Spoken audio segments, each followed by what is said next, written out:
Hello and welcome to us here. And if you go check down in the description, there's loads of things to do. Come and join us on our Facebook group. There's a link down there. You can buy us coffee if you want. There is a little thing there that you can send us coffee if you like what we do.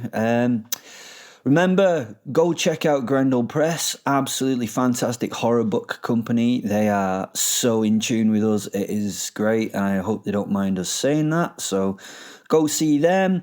Follow, do all those things on the platforms. Write us a review. Tell us how great we are. You can tell us how bad we are if you want, but that's okay. We kind of ignore that because... Anyway, let's move on. Back to this week's episode, and we're back with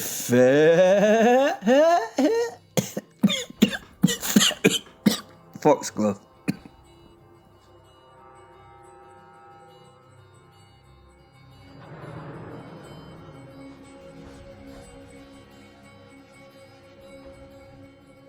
Will and Fen. Well, Fen and I have paused long enough to kind of assess the current situation. I mean, I have to say we don't often stare at each other because we sort of feel where we both are. We don't need really to see each other. We just feel each other's whereabouts. So this is a bit bizarre.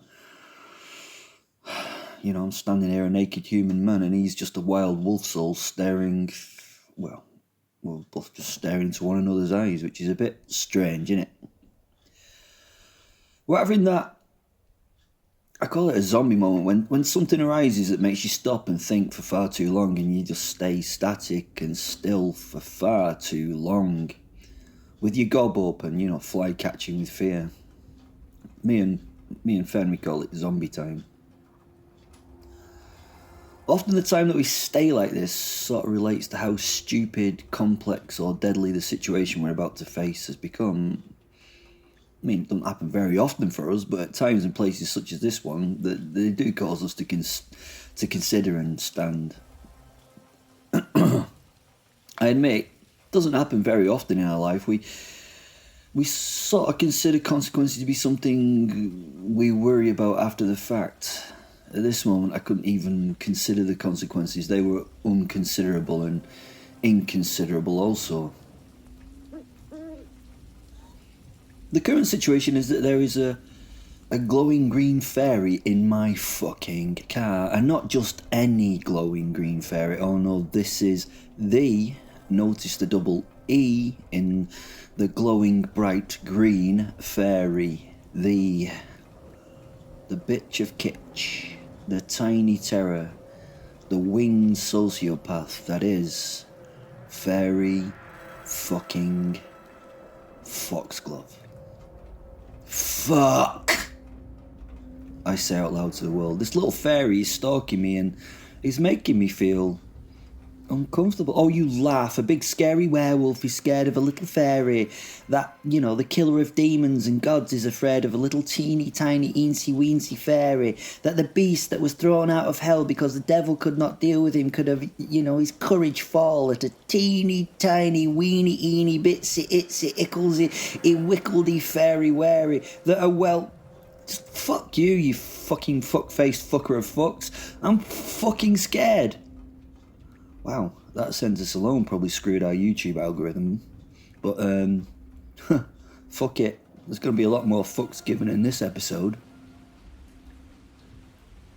It seems inconceivable to most that a teeny tiny beautiful green sparkly... I'll stop talking like that. Female fairy is stalking you and that you could be frightened. I have to say, you'd be frightened too. It should seem that it shouldn't bother anyone. It's only a fucking fairy tale, but I will offer you an example of fairy behaviour. A look at the fairy's nature from the man who was thought to make up a lot of the foremost fairy story. Look at... what's she called?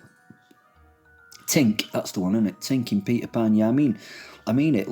Look at fucking Tink. Oh, and you can say that J.M. Barrie is making up the characters of the fairies and stuff, but if we realise he was one of those people who saw the things they should not, you know, between the gaps, his description of fairies is actually very accurate.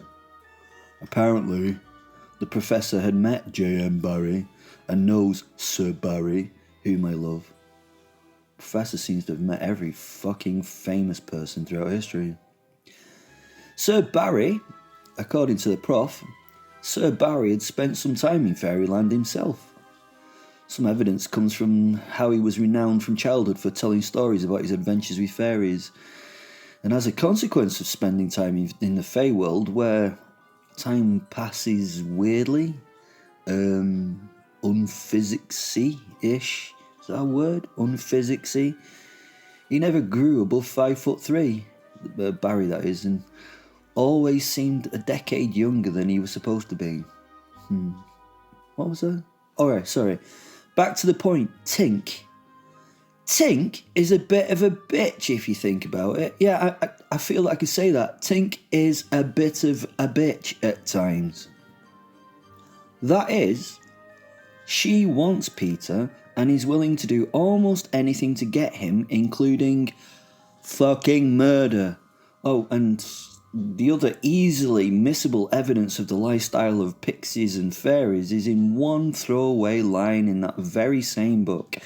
It gives away a minor detail. It just gives it away. You get the point that this detail gives away what fairies are really like. After a time, he fell asleep, and some unsteady fairies had to climb over him on their way home from an orgy. Yeah. We will repeat that. After a time, he fell asleep, and some unsteady fairies had to climb over him on their way home from an orgy. That is genuinely a line in Peter Pan, the children's book. The fucking children's book! Written by a man who thought he was going to be a Calvinist minister. A minister, a godly man, talking about fecking orgies. You see? Hopefully, I am convincing you that it would not be sweet that this little thing has a soft spot for you. It should be, but it's not like that. She is, I don't know, she's able to make me feel uncomfortable at a range of 300 yards. It's weird as fuck. The fairy has been in a few episodes by now, and I hope you understand what she's like. She's 6 inches of sex-crazed psycho. Imagine the stereotype of the Catholic schoolgirl who's been in a single-sex environment, obviously assuming that the girl isn't gay, because that would be the perfect environment for her. I'm quite sure an all-female environment full of adolescent hormones is a perfect sort of place for a young lesbian or bisexual or whatever. But let's assume that they are neither of those things. I mean, lesbian and bisexual and others. And that she's been told that the most delicious thing that she can't do is fuck. Well, take that massive need for doing it and times it by 100 and you get the fairy sex drive. The fairy sex drive. Sorry, I had to add the double E again. I mean, I've got a high sex drive, but the fairy makes me look like a Vestal Virgin. Whatever one of those is. What is a Vestal Virgin? It made me feel uncomfortable, her sex drive. Also, if we were to, how would that be, possible? Yeah, I don't want to think about it either. What the The professor. It was time to go and do some work. It was time to go and find somebody. That's not it. It was time to go and find some things that could help shed a little green glowing light on the fairies. Spill the green beans. It was still difficult to believe I'd need to investigate the fairies. Maybe that's been the reason I hadn't found this fiasco earlier. My lack of belief. I laughed at myself. I didn't believe in fairies. Or at least, I should say, their ability to be the bad guys. Damn. I would have to leave instructions for Vaunt. Vaunt is my housekeeper, maid and undead, reborn thingy. Whatever. I found her as a child in the foothills of the Carpathians. Yes, I know, a cliché vampire trope. She was not a vampire herself, she was something else. I first brought her back simply to study, but then got to rather like the little, creature. It's a bit strange having her around the place. It's like having a cat-shaped person about. She's very cat-like. Well, she is a werecat. I don't have time to go into the details, or her here, but I will do in the future. She does come with some peculiarities. They are offset with how she keeps the house, though. It's absolutely immaculate and, well, utterly rodent-free. I don't like leaving instructions for her.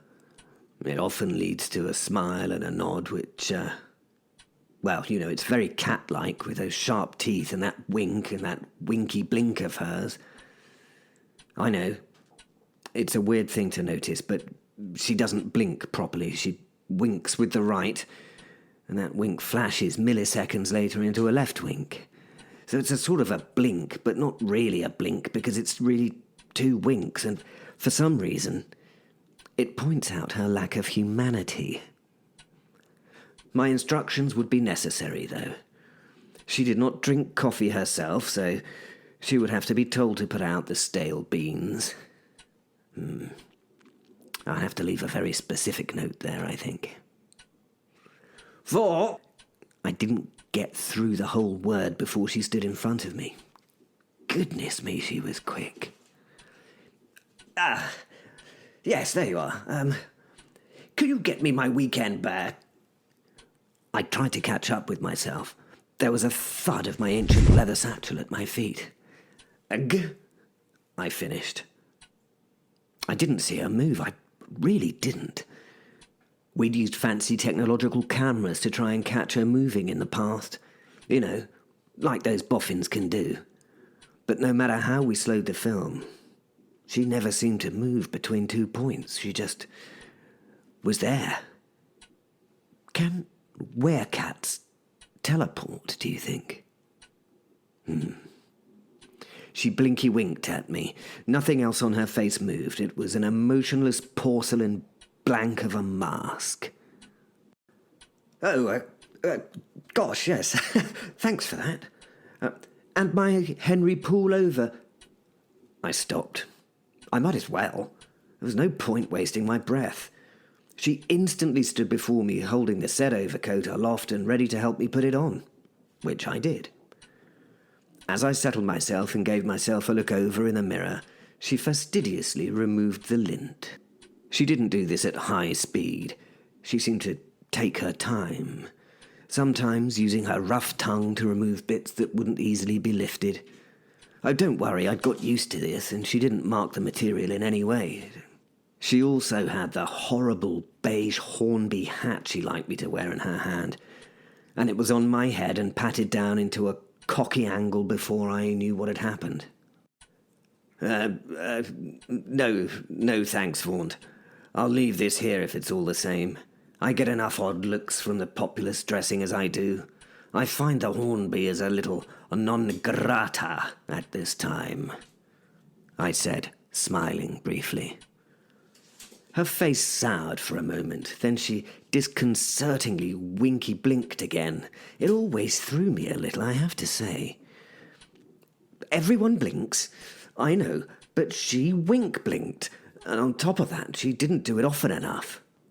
It made my eyes sting just thinking about it. And it made me uncomfortable because you knew it was coming, but timing it was impossible. It was like those irksome snorers who make snoring worse by having no rhythm.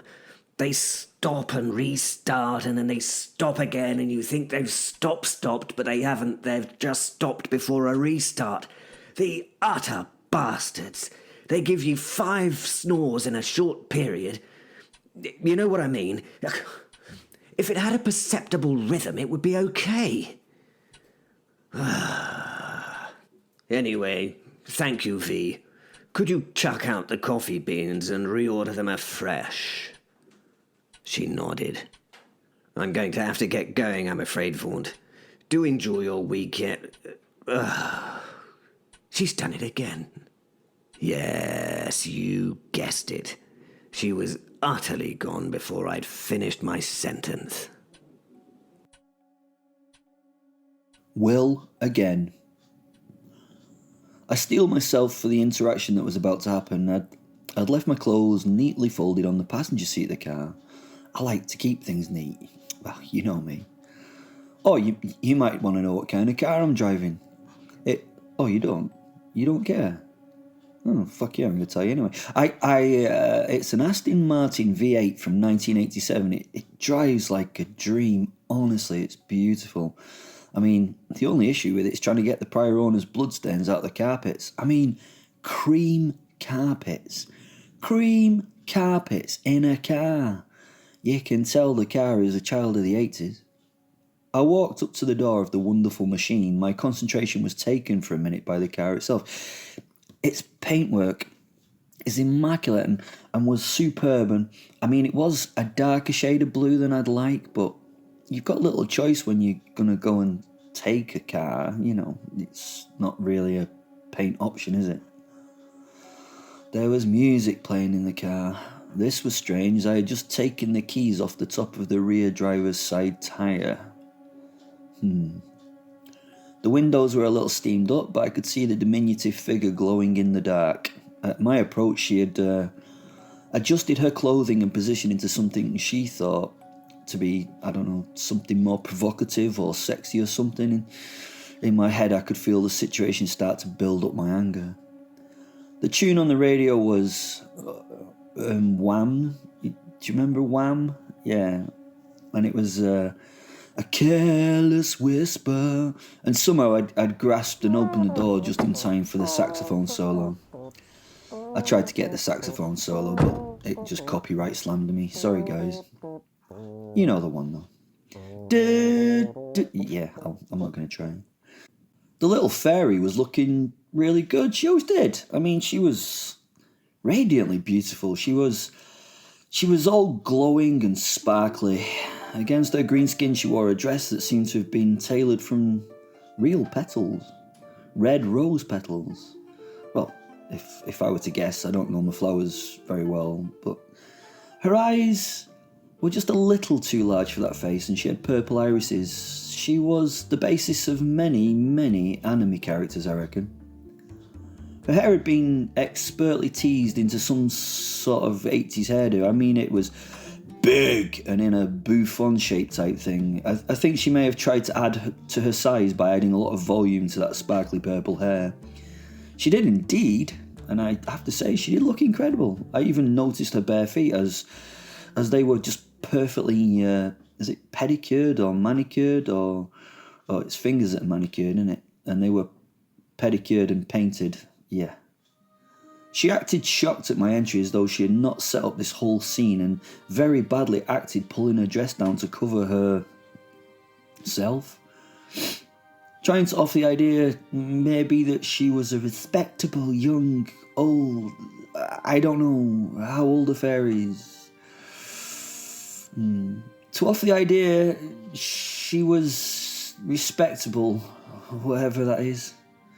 And she opened the conversation with, "Oh, what a shock. It's you, Will. Oh, and your big doggy. I did not realize this car was yours. I was just passing and saw this beautiful thing and wanted to meet its obviously tasteful owner." I could feel Fenrir bristle at Big Doggy, although he kept his own response private. I knew his anger was building inside him with every passing second. God, she was confident for a little tiny squishable fairy. But not to be distracted, I had to remind myself that this was not just any fairy. This was not the cute, sort of helpful fairies of fairy tales. This was the fairy. Again, notice the double E and D. Get used to it. This was Fairy Foxglove. There were at least 10 humans worth of rabid cycles spooned into that tiny, tiny body. As she turned and fluttered those hypnotic, sociopathic eyes, I felt her try to place the glamour on me. I saw and felt her blow. It was a blow that included a little tiny fairy dust cloud from her palm. She was on full attack. Seduction? It was something that I needed to avoid. I hope it was an attack. The other thing, the seduction, nah, I don't really want that. The dust trickled and tickled into my nose and I sneezed. She looked quite shocked as I wafted away the sweet-smelling dust and stood before her. She was used to the Fey world getting sort of high and friendly with a dash of the dust. My wafting and sneezing was not an expected outcome, but I'm a werewolf. We can do that kind of shit. Poisons and stuff don't work very well on us. Thank fuck. Instead of the confused high fawning thing she expected, she had a naked man offering her a little rage. I could see that this reaction to her wiles had thrown her on her back foot. God, you've got dirty minds. Back foot, back wing. She's a fairy. But she adapted quickly, falling back into the sexy, sordid seductress almost immediately. Well, my goodness, she said, bringing her hands to either side of her face in fake shock. My goodness, Will, what does Red Riding Hood say? Grandma, what a big... You don't just have a big doggy. That thing better not be a grower. Well, wow, you put centaurs to shame, she said, smiling and eyeing my privates. Fuck's sake. I responded calmly and unflustered, looking at her and trying to cover, not trying to cover my inhibitions, I suppose. If I tried to cover my self, she would have taken that as a little victory in this conversational chess game we were having, apparently. As she stared, I started talking. Okay. What do you really want, Foxglove? I asked. She seemed frozen, looking at my crotch for a moment, and then flinched into action. I just wanted to say hello and see how you're doing. How are you doing? You look like you're doing very well, she said, smiling, leaning back and looking down at my parts. She looked at me with a little bit of displeasure. Could you pass me my boxer shorts? Please, I asked her, putting a hand out towards her so she could place the boxers in it. It took her a few moments to respond, but once again she came back to life as though it was a shock, and she took my underwear off the dashboard. Why were they on the dashboard now? Oh God, she hadn't been. Ugh. Foxglove lifted them with a tiny index finger of her right hand and offered them to me. She was going to make me reach for them. I tried to snatch them from her hand, but she moved quicker than I, and the underwear landed on top of her. Oh God, it was planned, covering her for a moment as she giggled and disturbingly took a deep sniff and sighed with, pure wolfman.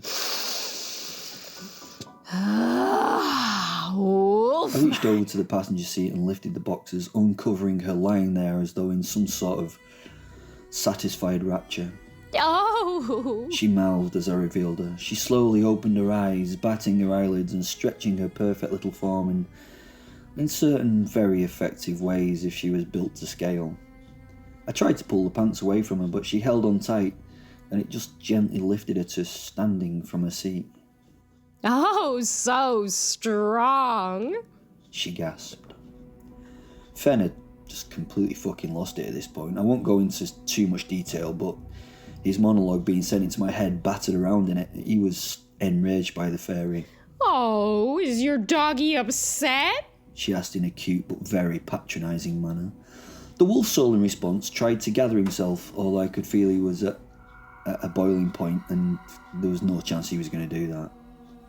I grabbed my clothes and started to get dressed more hurriedly than I would have wished, and as I did so, the little woman lay back, observing me. She gently rubbed her thighs together and showed unsubtle signs of enjoyment. I felt wrong. It felt wrong. It was all wrong. Eventually I sat in the driver's seat and looked at her with all my attention. I repeat, Foxglove, what the fuck do you want? Well, you might ask if this is for business or for pleasure. She sinfully sibilated, now lying on her front, her head towards me and stroking a perfect fingernail down my black 511s. Fen had now joined us. He'd climbed into the back of the car and was cramped and fucking angry. It's not for pleasure, Foxglove, I told her vehemently, spitting the words out and quickly pulling my leg from a touch. She flickered a very angry micro-expression at this removal of the legs and rebuilt her face to look happy. Tell her to fuck off, said Fen from the back. Fucking flower fairies! If she does not get the fuck out of this fucking car, we will fucking fuck her fucking up. Wow. The fairy and I both turned to him in a little shock at the amount of fucks in that sentence. The wolf's soul could never look embarrassed, and his body language is difficult to discriminate by those who did not know him, but I could tell he was somewhat, what would you say, rankled? He had managed to make a sentence where the primary word of use was fuck, and it really had made complete sense. After a few more gentle mutterings telling me to get rid of her, he dropped into silence and a bit of a huff. The fairy and I turned back to each other as if nothing had happened, and we shrugged at each other with the same semi-shared understanding of what had just happened. You don't want pleasure? She asked me. I placed my left hand on the wheel and looked to push the key home in the ignition. I paused before driving it home. Foxglove. Call me Foxy. She butted in, patting her freed strands of hair back into her perfect hairdo. I shook my head at her. Foxglove, please understand that this is me rejecting you nicely. If you know me in any way, which I fucking assume you do because of your stalky nature, I don't often give warnings. I returned my focus to finding the ignition with the key. This way I didn't have to see the results of my response that were obviously being exhibited by the fairy. I just heard the huff and the noises and the shuffling feet that she gave. After some moments of scrabbling, I eventually rammed the key home in the slot, sat up and turned to her. She was now sitting on the dashboard, looking out the window, tears in those beautiful eyes. Her legs were crossed and so were her arms, and even her pretty wings were crossed, which was a bit weird. She turned away as I looked at her so I could not see those tears running from her face, which she tried to wipe away. That hurts a lot, Will. I'm only a woman sitting in front of a man thing. No need to be so harsh. I felt really bad. Why did I feel bad? Then, as though nothing had happened, she turned to me and let a glorious smile rip across her face. A job, then? She said. I looked incredulous at her. Of course, I forgot the psychotic part of her, a brain that could swing wildly left and right with vapid fluidity. Foxglove, I don't need a job, I told her as I turned the key. The engine whirred once and then nothing more was heard apart from the starter motor trying to engage. Click. Fuck! I yelled as I slammed both hands on the wheel. The fairy giggled in response. Oh, Will, have we run out of petrol in this secluded spot with just little delicate me and a big, strong, lascivious werewolf and his dog? Oh, what's gonna become of me? Please take advantage of this situation. She overacted her shock and lifted her hands as if to ward me off. She turned her face away like a true damsel in distress from the films of the 1920s. Don't you mean, don't take advantage, Foxglove? She turned her face into that of overthinking this and that, and she raised a tiny little finger to her mouth to sort of show that she was even more considering this, like they do. And she shook her head in the worldwide recognised body language symbol for no. I laughed and tried the car ignition again. Nothing this time but a click. Oh dear, she said now standing on the seats, a very little too close. I sat back in my seat to get away from her and stared at the roof, shaking my own head. "She's obviously fucking nobbled the car," said Fen. "I know!" I barked. And then knowing it was not Fen I was annoyed with, I apologised to him for my outburst. Oh, how wholesome you two are. Such good twee friends. Anyway, there's a job that you're going to do for me. I sat forward and laughed in good humour at this. "There is. You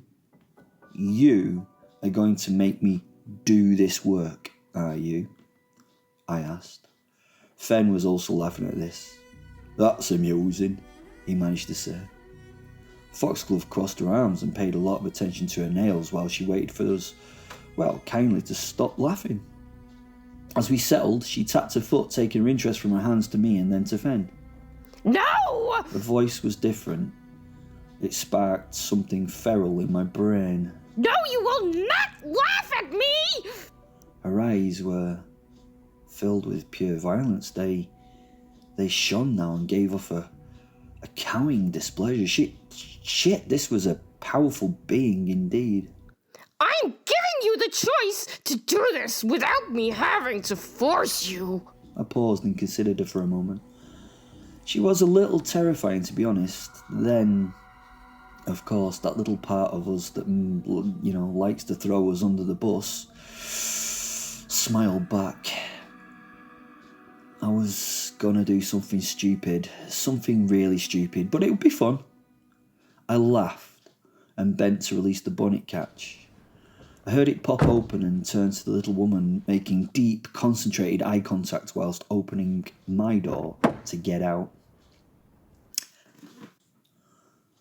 "Fuck off, Foxglove," I told her as I held her eyes and made my way out backwards from the vehicle in order to look at the engine.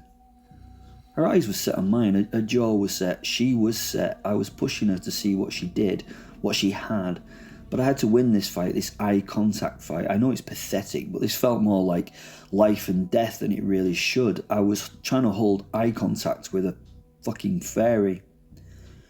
She would have to be the first to break the eye contact, to show that she understood my point, which she did. She just broke eye contact, which is weird.